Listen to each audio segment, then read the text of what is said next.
Hi hello' নমস্কাৰ মোৰ Facebook ফ্ৰেণ্ডসকল। তো আজি শিৱৰাত্ৰি বুলি ভাবি তো বেটি আৰু মই জল্দি ৰেডি হৈ গ'লোঁ। তো শিৱৰাত্ৰিলৈ যাওঁ বুলি ব'লক, লগতো আপোনালোকক লৈ যাওঁ। এয়া আহিছোঁ আমি উপৰিয়ালে গাঁৱৰে শিৱ মন্দিৰ ভাগলৈ। এয়া পালোৱে ওচৰতে, বেছি দূৰ নহয়। তো এয়া মোৰ নিজৰ গাঁৱৰে শিৱ মন্দিৰ ভাগ। ইয়াতে চাকি বন্তি দি মেলি এতিয়া আৰু এভাগ মন্দিৰ আছে, আমি তালৈ যাওঁ। ইয়াতে বহিলোঁ অলপমান দেৰি, চাকি তাকি দিলোঁ, গুৰুজনাৰ ওচৰত সেৱা জনাই অপৰা মংগলখিনি দূৰ হয় যেন সকলোৰে হৈও সেৱা ভাগি ধৰিলোঁ। তো ইয়াতে আমাৰ গাঁৱৰ সমস্তখিনি ৰাইজে ইয়াতে জড়িত হৈ আছে। ইয়াত মোৰ লগৰ এজনে ইয়াত লিখা পঢ়া চবখিনি কৰি আছে। তো ইয়াতে গোটেইখিনি গাঁৱৰ ভকতখিনি গোট খাই আজি নাম চলিছে, ৰাতিলৈ ভাওনা ভাগি আছে। সেয়াই আপোনালোকক দেখুৱাবলৈ বোলো গাঁৱৰ মন্দিৰ ভাগি। তো কেনেকুৱা লাগিছে ক'ব খালি। আৰু এটা কথা ক'বলৈ পাৰিলোঁ, আজি বোলে মোৰ মানুহগৰাকী জন্মদিন বোলে। Happy birthday my dear.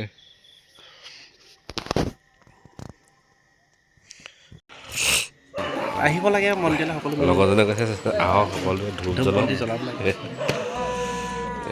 গাঁৱৰ দেৰি লাগি আছে, পায়স বনোৱা হ'লে যুঁজা চলি আছে পূৰা। কমিটি হিচাপত জড়িত হৈ আছে।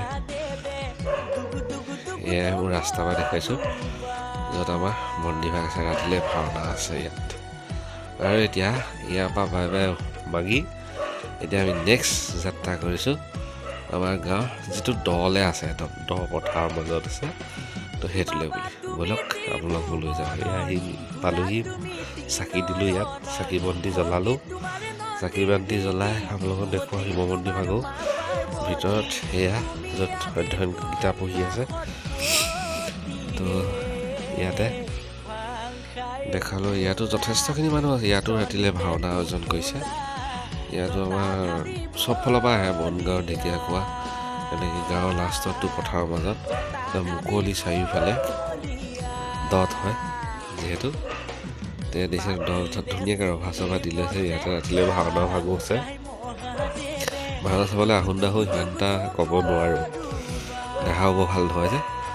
তো গতিকে আপোনালোকক দেখুৱাইছোঁহে দেই।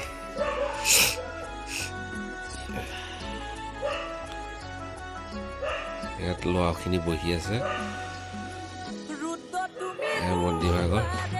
সেই মোৰ ছোৱালী গাত তৰণিয়ে নাই, তাই মন্দিৰলৈ আহিব লাগে। এইটো আমাৰ গাঁৱৰ ৰাস্তাটো লাষ্টত মন্দিৰৰ সন্মুখত।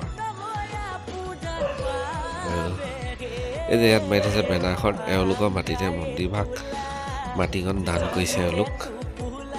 দুই গাঁৱৰে হয় পিতাপুত্ৰ। ইয়াত দলে বুলি মাকহঁতে গ'লে বোলে দত গৈ অকণমান চেল্ফি মাৰি আহোঁগৈ বোলে। তেওঁলোকক দ পথাৰখন অকণমান দেখুৱাই দিওঁ। সেয়া তেওঁলোকৰ লগতে দ পথাৰলৈ ওলাইছোঁ। অকণ দ পথাৰখন দেখুৱাই আনো।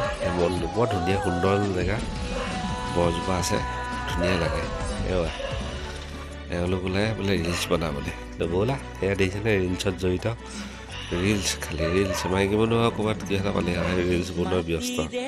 তাৰপিছত কি সুন্দৰভাৱে সেয়া দেখিছেনে মন্দিৰ ভাগ। সেয়া একদম পথাৰ চাৰিওফালে পথাৰ, গাঁৱৰ একেবাৰে লাষ্টত চাৰিওফালে পথাৰ, যাকৈ দ পথাৰ। গাঁৱৰ লাষ্টত এয়া মাকে জীয়েকে ৰিলচ বনোৱাত ব্যস্ত দেখিছেনে পুৰা চায়স। আমিনো কি আৰু, আমি চোৱা ভকতহে, চাই থাকোঁ আৰু সেইভাগে টাইম পাছ কৰি। দেখিছে পুৰা ৰিলচত ব্যস্ত।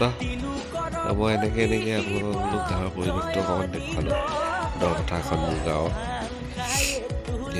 ভালকৈ ভিউটো চব কি ধুনীয়া সুন্দৰ এটা ভিউ। পুখুৰী আছে, ফিচাৰী, মাছ ধৰিবলৈ বৰ ভাল। ইয়াত আহিলেই হয়, বৰশী বাই দেখিছে। এতিয়া মোৰ নামঘৰৰ ভিতৰৰ পৰা পায়স প্ৰসাদ লৈ আহিছে, হাতত দিলে। তাকে দেখোন জাল, এখন মাছ ধৰা জাল লগাই থৈছে। মাকে জীয়েকৰ কি ৰিলচত ব্যস্ত, ৰিলচ বনোৱাত।